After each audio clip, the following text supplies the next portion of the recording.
My name is Marcus Cole. I am 35 years old, and I have been driving trucks for a living for almost 10 years now.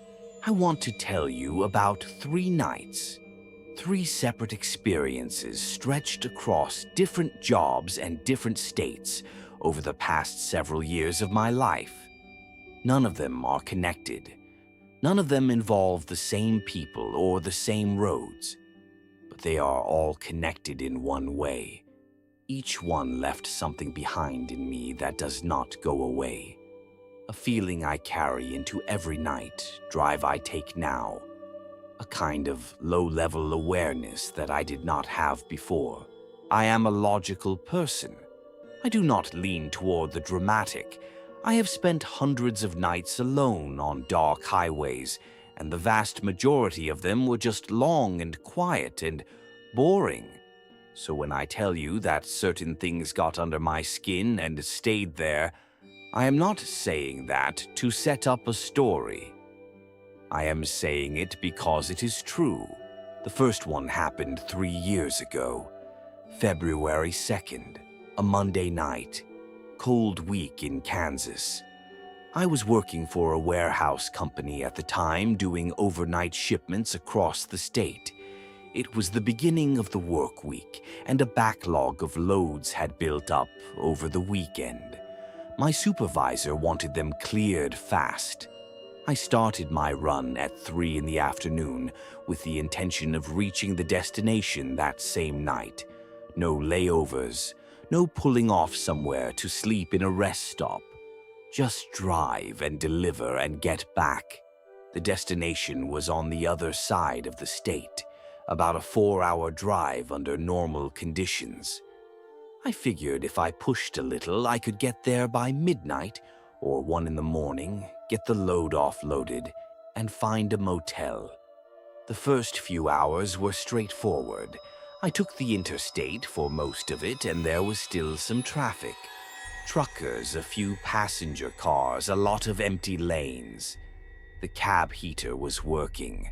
I had a large coffee from a gas station and some music going, and I was fine. Around 11, the interstate ended, and I transitioned to a 2-lane state highway. This is where Kansas really shows itself at night. No lights anywhere, no buildings, just flat land going out in every direction into total darkness. The sky was overcast, so there were no stars, no moon.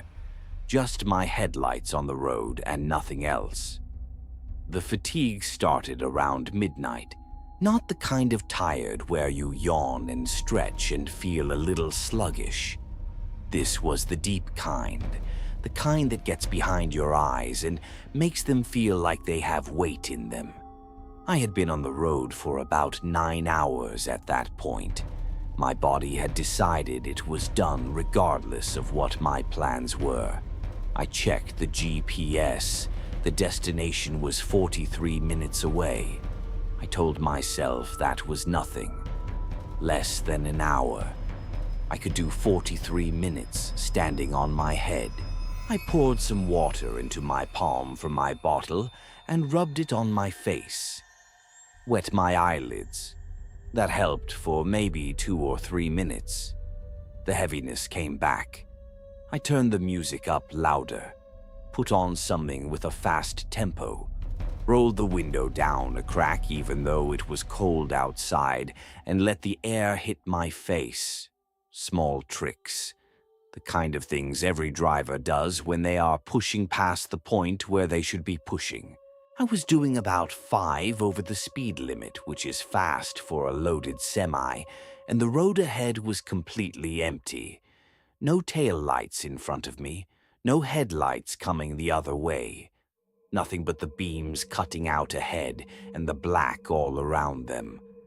I reached for my water bottle again, just a casual reach to the cup holder. And when I looked back up at the road, there was a shape in the distance. A human shape, standing in the road. I hit the brakes. Not panic braking, but a firm, steady press that brought the truck down from 65 to maybe 15 over the next few hundred feet. As I slowed and got closer, the shape got clearer. It was a man, standing almost in the center of the road. Not on the shoulder, not on the gravel at the edge. In the road itself, maybe a foot or two right of center. He was wearing all black, a dark coat or heavy jacket, and around his neck he had what looked like a long black scarf, the loose end of it hanging down past his waist. Then I noticed the neck. I do not know how else to say this.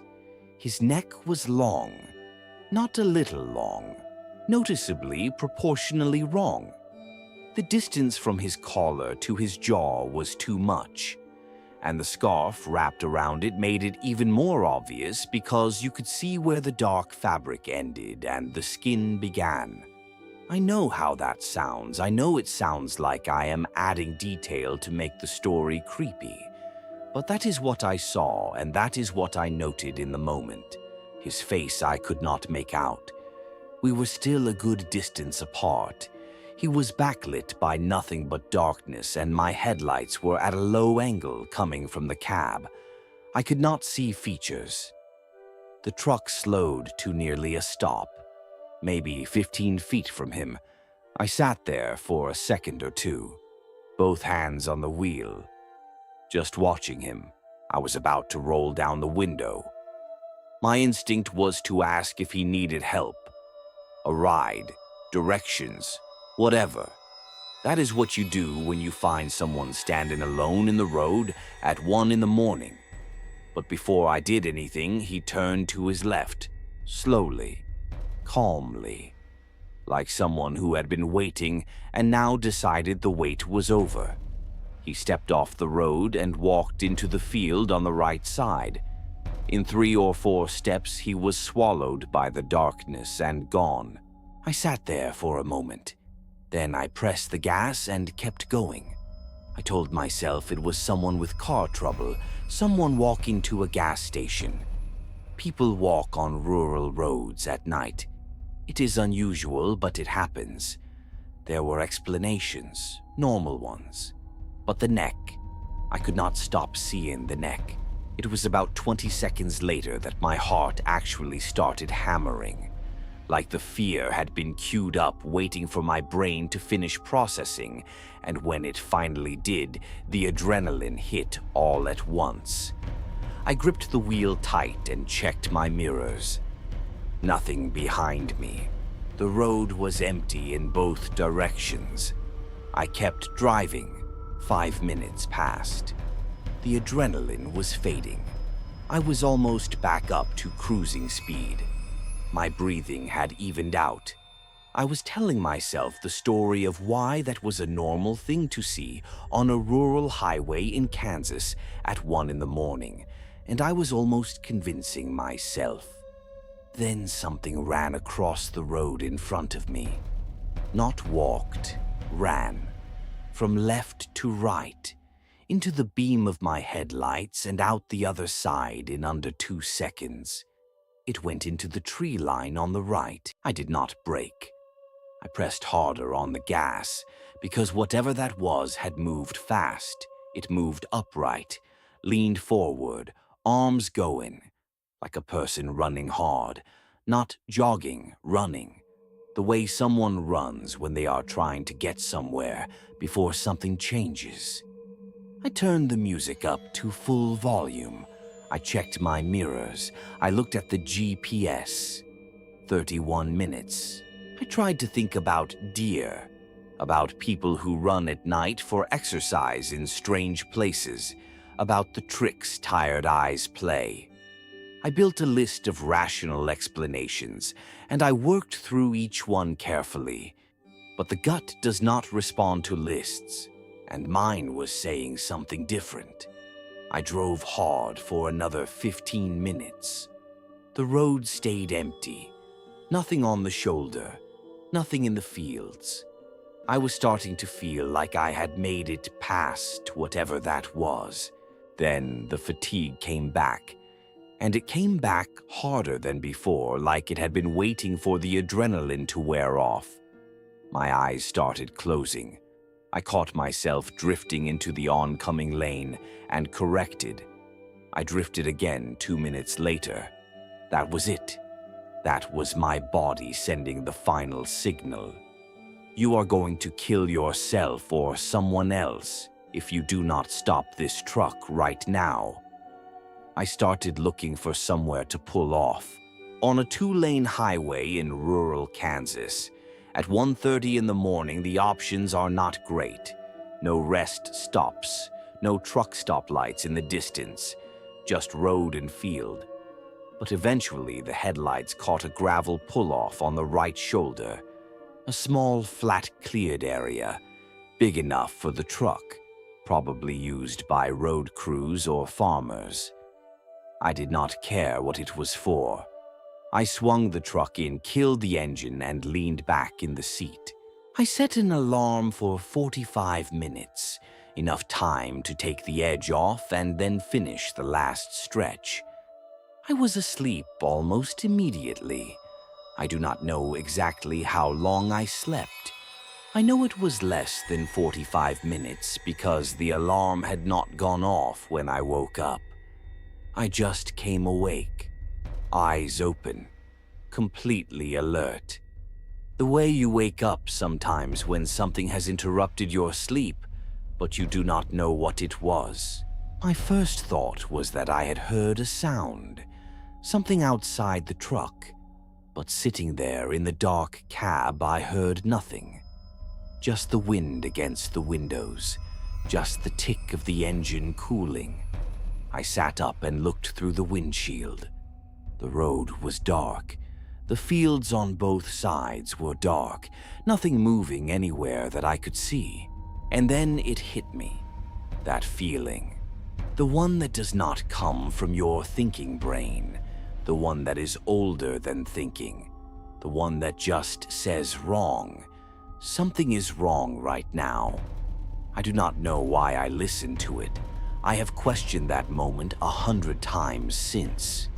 But I reached out and flicked on the headlights. The beams lit up the gravel in front of the truck and the road beyond it. He was standing 20 feet in front of my bumper, the man in the black scarf, standing at the edge of the gravel where it met the road, facing the truck, facing me directly. And now I could see his face. He was smiling. A wide smile, the kind of smile that stretches past where it should go. His teeth were visible from 20 feet in the headlight beam, and his eyes were open, fully open, wide and still, not blinking, aimed directly at the windshield, like he had been standing there watching the dark cab waiting, and he had known the whole time that someone was inside. My hand moved to the ignition before I consciously decided to move it. I started the truck. I threw it into reverse and backed off that gravel pull-off. A loaded semi in reverse is not a fast thing. It felt like trying to swim in concrete. But I got it onto the road, put it in drive, and pressed the gas. I did not look in the mirrors for the first few minutes. I just drove. Eyes on the road ahead, both hands on the wheel, heart going so hard I could feel it in my jaw. When I finally checked the mirrors, there was nothing behind me. Empty road, dark fields, nothing. I covered the remaining distance without stopping. I made the delivery at just after 2 in the morning. I parked in the lot and sat with the engine running for a while. Then I fell asleep in the cab until the sun came up and the warehouse staff started arriving. I filed a normal delivery report. I did not mention what I had seen. I told myself, and I have been telling myself ever since, that sleep deprivation causes hallucinations. I know that is true. I have read about it. I have heard other drivers talk about seeing things on long night runs. But I had never hallucinated before that night, and I have driven just as exhausted since. And nothing like that has ever come back. I cannot close the file on it. That is the honest truth. I cannot find a place in my head where it sits comfortably. That was the first one. The second one is different. It did not happen on a highway. Before I settled into long-haul work, I spent 2 years driving for UPS. This was 2010. I had just graduated from college and needed steady money fast. The route I was assigned covered a small town in North Carolina. Not a dangerous place exactly, but not a comfortable one. A lot of the streets on my route were spaced out stretches with trailer homes and small houses sitting far from each other, separated by empty lots or patches of trees. Blocks that looked like someone had planned a neighborhood, given up halfway through, and left the space between the houses full of weeds and dark. I was on a Thursday shift, 11 in the morning to 7 at night. Deep winter meant the sun was gone by 5 o'clock, and those back roads were dark early. No streetlights on most of them. I was winding down late in my shift. It was just past 6. I had maybe 5 or 6 deliveries left, and I was ready to be done. Tired in the regular way, feet hurt, lower back stiff. The second-to-last delivery of the night was a signature-required package, a large box, heavy. I noticed the weight when I pulled it from the back of the truck, and when I tilted it slightly, I heard what was inside shift. Metal pieces, small ones from the sound of them. A lot of them, like loose hardware or machine parts. The box was dense. The address was a trailer home at the far end of a dead street. Nothing else on that street. The closest house was almost a quarter-mile back at the intersection. On the opposite side of the road was a solid tree line. No gaps, just trees. I pulled up in front of the trailer. No lights on inside. No car in the gravel in front.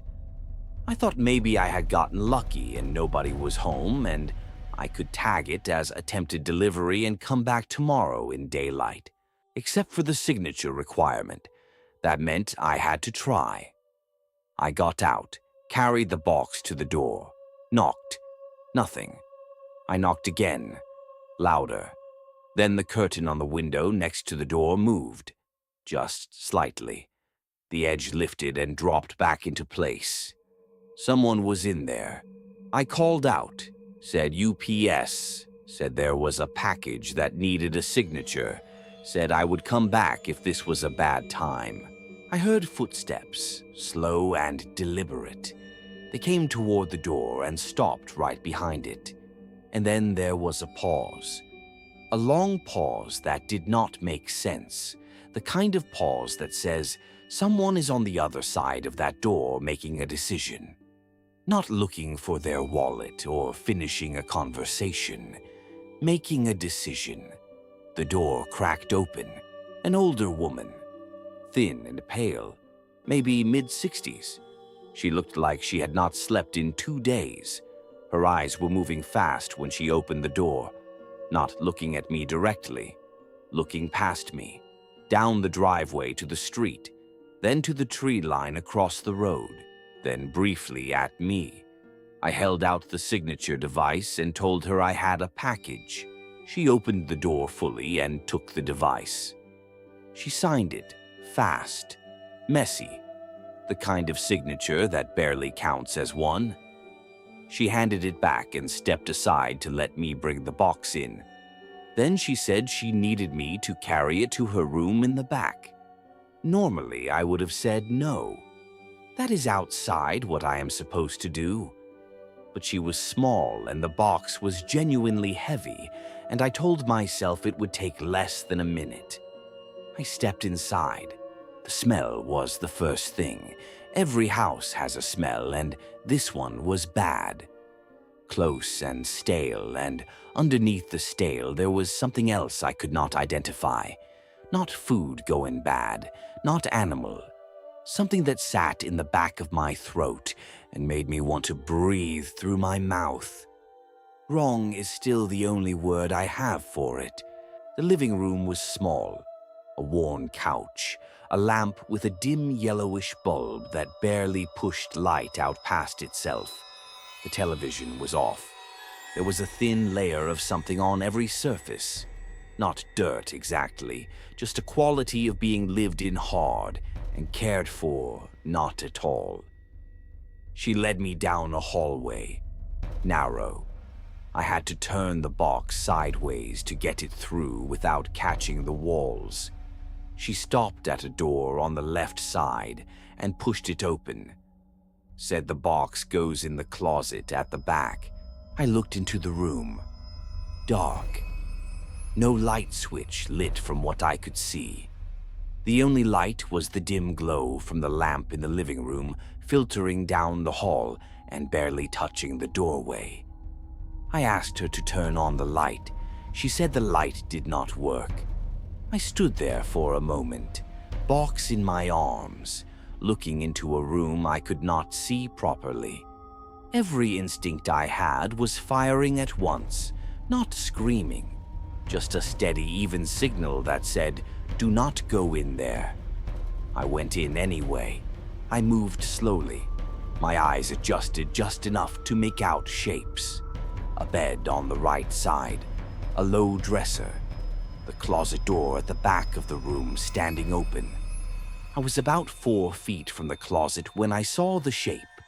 It was in the corner of the closet, against the back wall. Not a coat on a hanger, not a bag. A shape with the clear geometry of a person. Shoulders, a head, standing still against the back wall of the closet in the dark. And then it moved. Not much. A slight shift of weight, the kind of involuntary movement a body makes when it has been holding still for too long and cannot hold still one more second. The kind of movement that says, "I am here. I am real. I am waiting." I set the box down, right there on the floor in the middle of the room. I did not put it in the closet. I did not say anything. I turned around and walked out of the room into the hallway, and down the hallway past the woman and out the front door. She was yelling before I reached the truck, standing in the doorway, telling me to come back, calling me things I will not repeat. Her voice had changed completely from when she had answered the door. It was sharp and angry and loud, which told me 2 things at once. One was that she no longer cared about being quiet. The other was that she did not expect me to be walking away this fast. I got in the truck, locked both doors, pulled away. I sat at the end of the street for a few minutes, just sitting, thinking about what was in that closet and what was in that box, and why that woman had been watching the road when she opened the door, and who she had been watching for. I did not call the police. I had not technically witnessed anything. A person standing in a closet in a dark room is not by itself a crime. I had no evidence of anything. I told myself that. But I went home that night and I lay awake for a long time, and the next week I requested a different route. And a few months after that I found a different job. I still think about that box. All those metal pieces moving around inside it, dense and heavy. I think about who ordered it and what was in it and whether it was already in the room or whether I was supposed to put it within reach of whoever was standing in that closet, waiting in the dark. I do not have answers. I never will. But something was wrong in that trailer. I know it with the same certainty I know anything.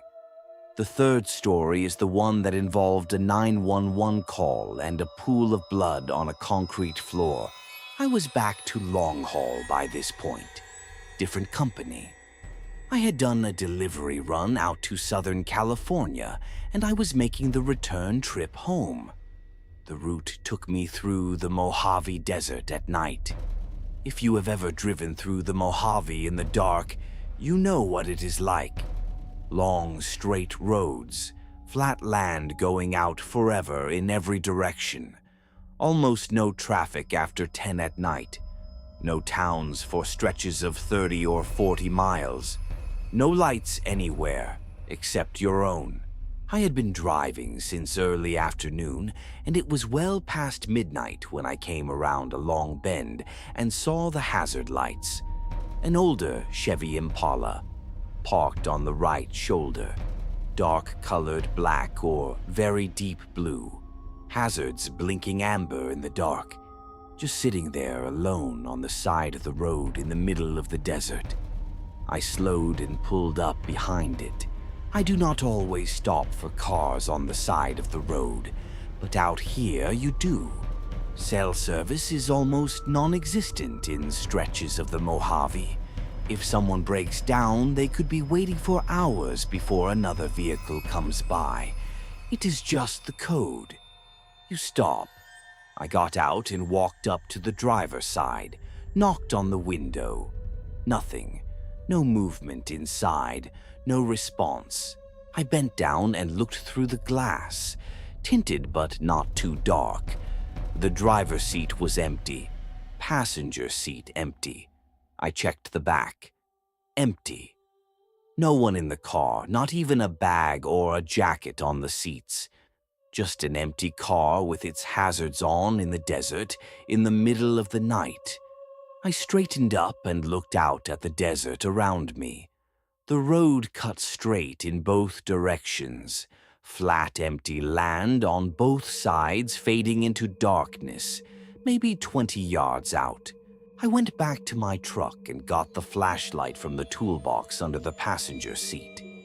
A heavy tactical model, the kind that throws a hard, bright beam a long distance. The moment I turned it on and swept it toward the right side of the road, I saw the building.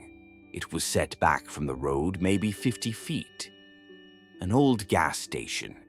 2 pumps under a rusted metal canopy. The canopy had a lean to one side like it had been slowly giving way for years. Behind the pumps was a small square building.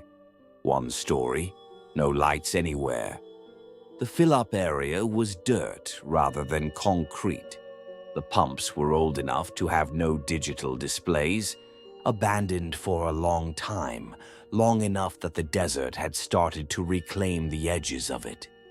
Long enough that I had driven right past it without my headlights picking it up because there was nothing reflective left on it to catch the light. If the driver of that Impala had gone anywhere on foot, they had gone in there. It was the only structure for miles. I crossed the dirt toward the front of the building. The door was a push-type door, and it had been jammed in the open position, stuck there. I shone the flashlight inside without stepping in. Single room, maybe 30 by 30 feet. Shelving units in rows empty. Cracked concrete floor covered in grit and dust and small debris. Old refrigerator cases along the back wall, glass dark and empty. A checkout counter off to one side. Broken glass near one corner. Old cans, papers, the smell of dust and something faintly chemical underneath it. I called out from the doorway, said hello, said I was a truck driver who had stopped to check on the car outside, said I was happy to help if anyone needed it. My voice made a small echo off the far wall, faint, just enough to be unsettling in a building that should have had nothing in it. Then I heard the footstep. 1 footstep, from behind the shelving units on the far side of the room. The drag of a shoe sole against grit on the concrete. 1 sound and then silence again. I called out again. Said I heard you. Said whatever was going on, I was just there to help. Said I could radio ahead once I got to cell range. Silence. 5 seconds, maybe 10. Then the voice, low, male, coming from behind the shelves on the far side. Not loud, not a whisper exactly, but close to one. Flat and controlled and deliberate. It said, "Get out." 2 words, quiet enough that I had to be sure I heard them right. Not panicked, not angry. Just 2 words said in a low voice by someone who did not want to make noise, but needed to make sure the message got across. I stood at the doorway with the flashlight aimed at the shelving units on the far side. I could see the gap between 2 of them. Darkness behind the gap. Then the breathing, heavy and fast, from that same area behind the shelves. More than one person breathing, I was sure of it. And then the sound I still hear sometimes when I am trying to fall asleep. A woman's voice, muffled, like she was trying to speak through something through a hand or a cloth or something wrapped around her face, high and broken. 3 seconds of sound that no one makes unless they are in the kind of fear that empties everything else out. Then it stopped. I was moving before it finished, back across the dirt toward the truck. I did not run. Every part of me wanted to run, but I did not. I walked fast and kept my eyes on the building behind me until I was at the truck door. Then I got in, locked both doors, and picked up my phone. I dialed 911. The operator came on and I told her what I had. Truck driver on a desert highway, abandoned gas station, vehicle with hazards on parked out front, male voice inside, a woman in distress. I said I believed it was an active situation. She asked for my exact location. I told her I did not have it. I said I was on a state highway in the Mojave, somewhere east of the last town I had come through, and I had not seen a mile marker recently. She said to stay on the line and try to find one.